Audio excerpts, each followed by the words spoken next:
नमस्कार। शोमरतुड़ी एनालिसिस में आपका स्वागत है। दोस्तों, कल अमेरिका के चुनावी परिणाम आए और डोनाल्ड ट्रंप दोबारा एक बार और वापसी करते हुए वो राष्ट्रपति के लिए चुने गए हैं। अभी चुनाव तो पद की शपथ ग्रहण तो 25 फरवरी को होगा, लेकिन यह है कि उन्होंने अपने को जो पिछली बार जो हारे थे, बेईमानी से हारे थे, उसको जो है रो करके इस बार वो दोबारा सत्ता में आ गए।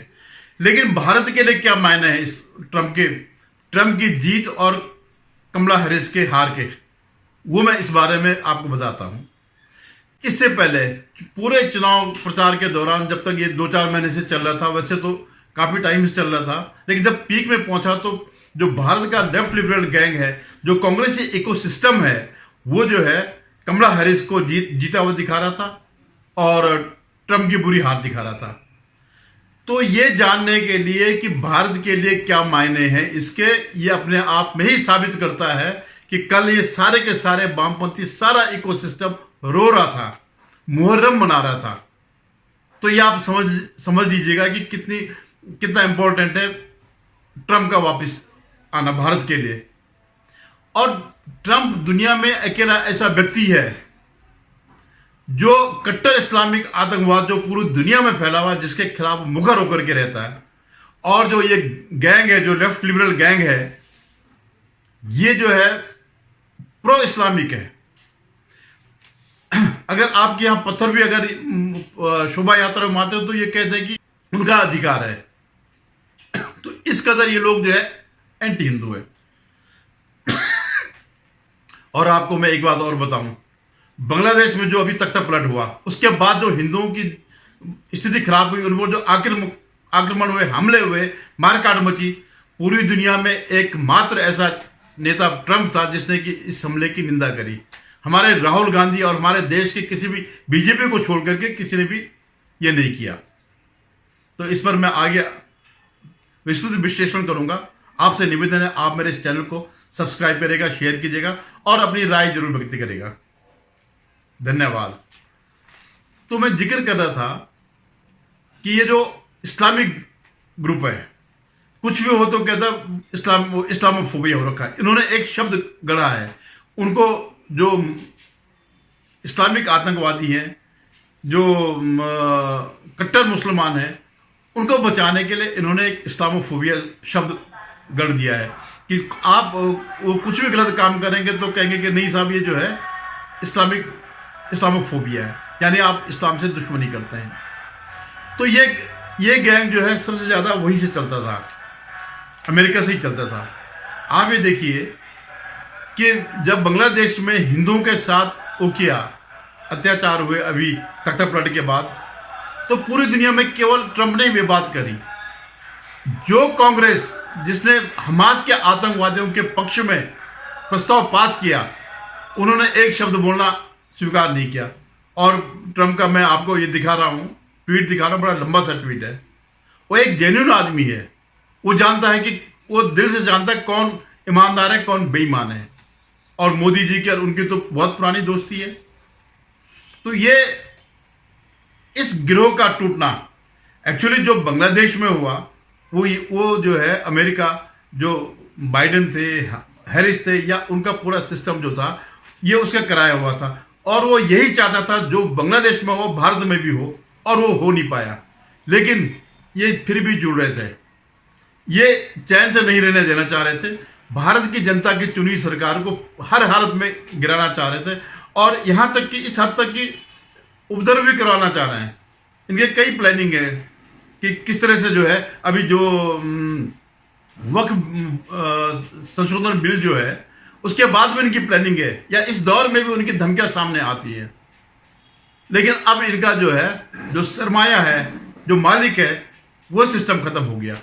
मैं ये नहीं कहता हूं कि पूरा खत्म हो जाएगा, आज भी वो सिस्टम के अंश है, लेकिन उसमें जो है वो नहीं मिलेगा, वो मजबूती नहीं मिलेगी, क्योंकि अब उसके सर पर हाथ रखने वाला बाइडेन या डेमोक्रेट्स नहीं है, अब रिपब्लिकन है, ट्रंप है, और ट्रंप भारत का दोस्त है।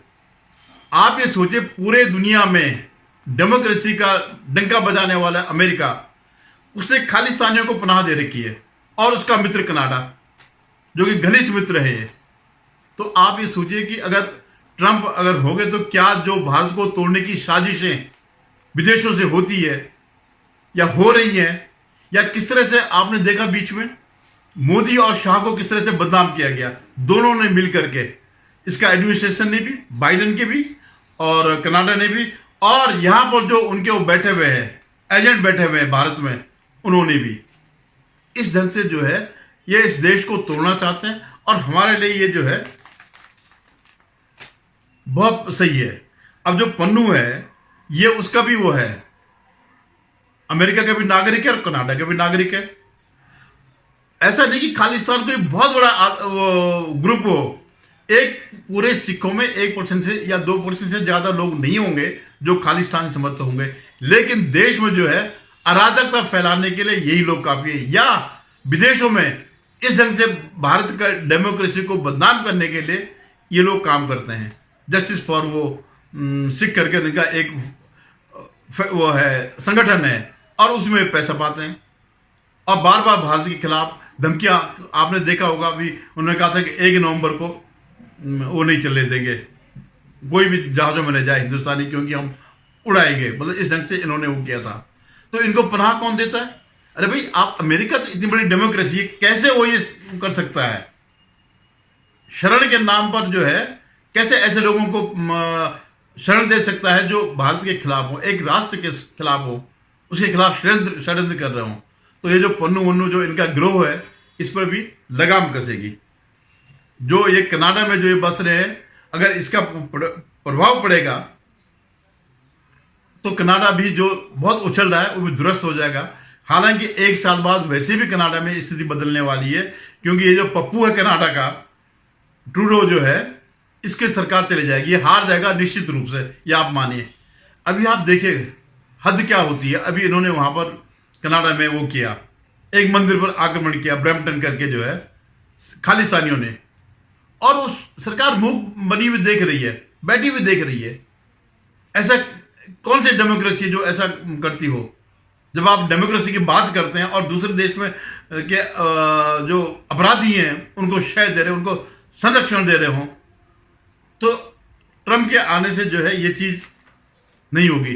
फिर मैं आपको एक और बताता हूं, जिन्होंने जो अमेरिका में जो इसी सिस्टम ने, जिसके यहां पर एजेंट हैं, भारत में भी जो एजेंट हैं, इन्होंने जो है एक अभियान चलाया, डिमोलिश हिंदुत्व।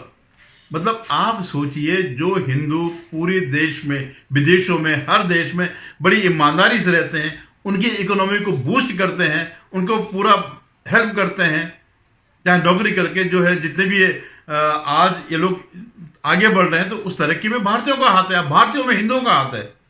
आप कहीं ये नहीं पाएंगे कि फलाना फलाना वो है और वो सीईओ बना हुआ है, नहीं, इनका वो है।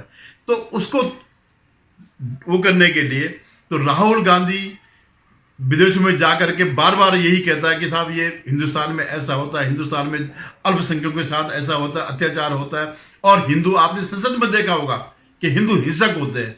ये जो कनाडा में जो हुआ, अभी ब्रैम्पटन में जो मंदिर पर आक्रमण हुआ, ये राहुल गांधी की ही वजह से हुआ, उसके भड़काने की वजह से हुआ। विरोध वो करते थे, लेकिन ऐसा नहीं करते कि मंदिर में जाकर के आक्रमण वो करते हैं, हमला करते हैं।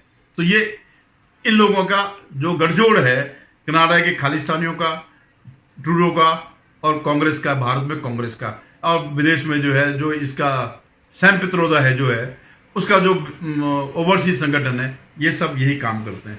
तो आप ये देखिए कि कितनी बड़ी बात है कि आपके लोगों को डरा डरा करके, हिंदुओं को, कि डिमोलिश हिंदुत्व, जो कि सबसे शरीफ वो है। अभी जो बांग्लादेश में जो तख्ता पलट हुआ, तो एकदम पे तनाव हो गया भारत और बांग्लादेश के बीच। शेख हसीना को भागना पड़ा, और वो भारत में शरण में है, उसको किसी ने नहीं दिया, इन लोगों ने शरण नहीं दी, क्योंकि ये प्लान था। अमेरिका को, इंग्लैंड वालों ने मना कर दिया, क्योंकि इंग्लैंड भी वही है जो अमेरिका है, उसी का पिट्ठू है। तो ये जो ये वहां चाह रहे थे, वो यहां करना चाह रहे थे, और उसका प्रभाव उन्होंने देख लिया कि किस तरह हिंदुओं पर अत्याचार हो रहे हैं, और अभी तक हो रहे हैं। मुझे उम्मीद है कि जैसे ही ट्रंप मतलब सत्ता में, तो 20 तारीख को आएंगे, लेकिन उससे पहले ही, क्योंकि प्रशासन, ये ट्रांजिशन पीरियड होता है, इस प्रशासन के बाद दूसरा प्रशासन शुरू हो जाता है।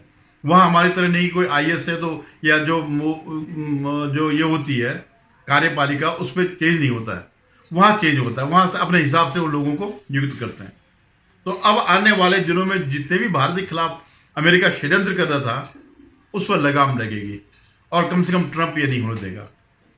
ऐसे अगर हम आगे विश्व की अगर बात करें तो जो लड़ाइयां हो रही है, अपने 4 साल के कार्यकाल में ट्रंप ने कहीं भी लड़ाई नहीं होने दी, टेंशन बना रहा, लेकिन उसने जो है हर जगह इसको पेसिफाई किया। तो आज एक वाहियात से एक लड़ाई हो रही है रूस और यूक्रेन के बीच, उसके पीछे कुछ भी नहीं है सिवाय इसके कि किसी रूस को तंग करना है। और पिछले टर्म में जो है ट्रंप और पुतिन के अच्छे संबंध थे, तो ये जो जेलेंस्की है, ये जो जोकर इन्होंने बिठा रखा है खाली उसको तंग करने के लिए, तो वो अब ये उम्मीद है कि जो हथियार जितने भी नाटो देश दे रहा है या अमेरिका दे रहा है, इसमें कमी आ जाएगी और ट्रंप जो है बाध्य करेगा उनको कि भाई आप सीज फायर करो।